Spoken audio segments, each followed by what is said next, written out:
বিজ্ঞানের যুগে এসে যদি এরকম অন্ধ কথাবার্তা শুনতে হয় আমাদেরকে, মিলাদ না পড়ার কারণে, কিয়াম না করার কারণে ইমামের পর হামলা হয়েছে, আমাদের দেশের একদল ভণ্ড ওরা মানুষদেরকে এই ভুল বাল শিখাইয়া সমাজের মধ্যে গ্রুপিং করে রাখছে, যাতে করে মানুষ ঐক্যবদ্ধ না হতে পারে ইমানদার। আবার এই মিলাদ যখন ওরা পড়ে তখন আবার দাঁড়ায় আছে। আলহামদুলিল্লাহ ঢাকা শহর থেকে এই ফেতনা দূর হয়েছে। মুসলিমে দুই একটা মসজিদ ছাড়া এই ফেতনা এখন আর কোথায়ও এটা পরিত্যাজ্য। বিজ্ঞানের যুগে এসে যদি এরকম অন্ধ কথাবার্তা শুনতে হয় আমাদেরকে, মিলাদ না পড়ার কারণে, কিয়াম না করার কারণে ইমামের পর হামলা হয়েছে, আল্লাহ তাআলা আমাদেরকে ফিতনা আযাব থেকে হেফাজত করুন। তো আপনি যে কোনো কাজ করবেন রাসূলের সুন্নাহ অনুযায়ী করবেন। সুন্নত অনুযায়ী কাজ করাটাই হলো আল্লাহর ডাকের সাড়া দেওয়া। যারা আল্লাহর ডাকের সাড়া দেন, আমার আল্লাহ বলেন ওরাই সফলতা অর্জন করেছে। উলাইকা হুমুল মুফলিহুন, তারাই সফল, তারা বড় ভাগ্যবান। এই কথাটি আল্লাহ পাক রব্বুল আলামিন বলতেছেন, লিল্লাযীনা ইসতাজাবু লিরাব্বিহিমুল হুসনা والذين لم يستجيبوا له لو أن لهم ما في الأرض جميعا ومثله معه لافتدوا به أولئك لهم سوء الحساب ومأواهم جهنم وبئس المهاد লিল্লাযীনা ইসতাজাবু লিরাব্বিহিমুল হুসনা, ওই সকল লোকের প্রশংসা আল্লাহ পাক রব্বুল আলামিন করতেছেন। আল্লাযীনা ইসতাজাবু লিরাব্বিহিমুল হুসনা, তারা বড় ভাগ্যবান যারা আল্লাহর ডাকের সাড়া দেয়। আল্লাহ পাক রব্বুল আলামিন মুয়াজ্জিনের মাধ্যমে সকালবেলা ডাকতেছেন, বান্দা উঠো, ফজরের সময় হইছে, বান্দা উঠো, আল্লাহর ডাকের সাড়া দাও।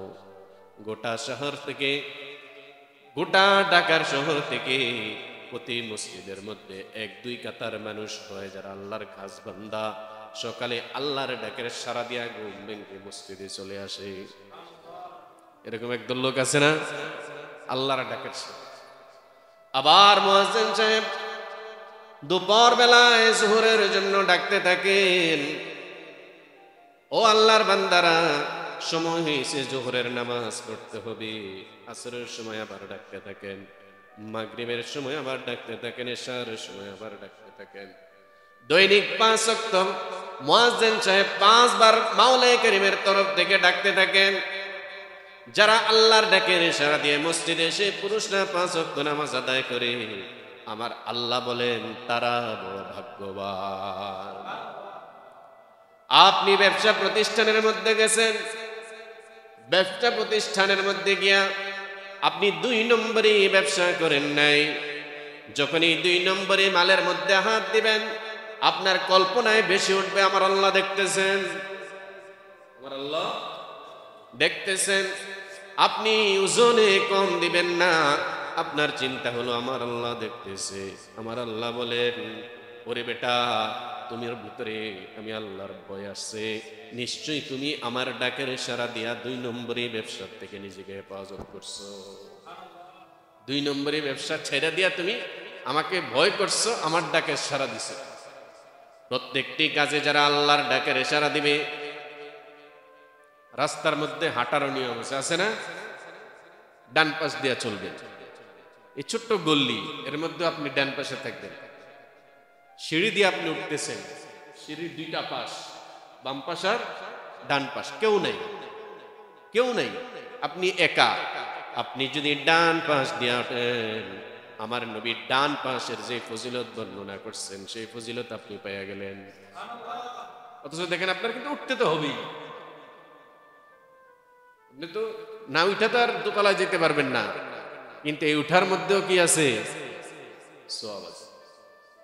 প্রত্যেকটা কাজ আপনি যদি রাসূলের তরিকা অনুযায়ী করলেন, তাহলে আপনি আল্লাহর ডাকের সাড়া দিলেন। এরকম আল্লাহর ডাকের যারা সাড়া দিবেন, আমার আল্লাহ বলেন হুসনা, তারাই তো উত্তম। ওয়াল্লাযীনা লাম ইস্তাজীবু লাহু, আর যারা নাকি